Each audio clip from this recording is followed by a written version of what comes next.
in certain pockets. So pockets like this one here in Northumberland County.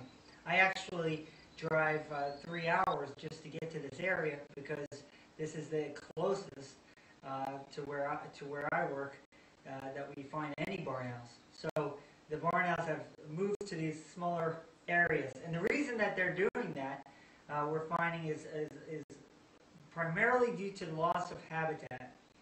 They need good hunting grounds. They eat primarily rodents, so they need hay fields, fallow fields, places that harbor lots and lots of rodents so they have plenty to feed their young.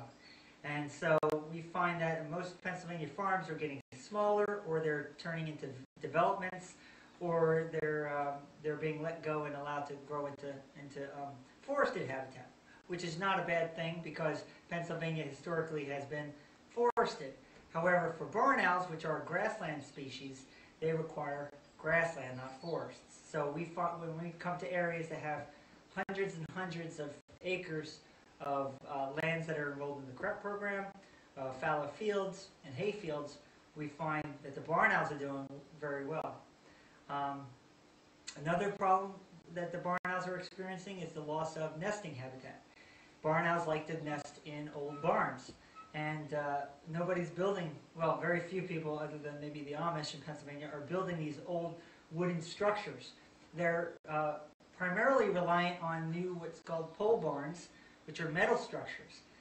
They're prefabricated, they're put on a concrete slab, and they're pretty much bulletproof once they're assembled. Nothing can get in or out, which is great for keeping your equipment nice and dry, but it's not very good for barn owls because there's no way for them to enter into their into the barns. So the loss of these old barns is the loss of barn owl nesting habitat. So one of the things that the Barn Owl Conservation Initiative is working on is we're putting together these, we're providing nest box free of charge to any participants who have barn owl activity in their barns. That's a little bit about the Barn Owl Conservation Initiative with the Pennsylvania Game Commission.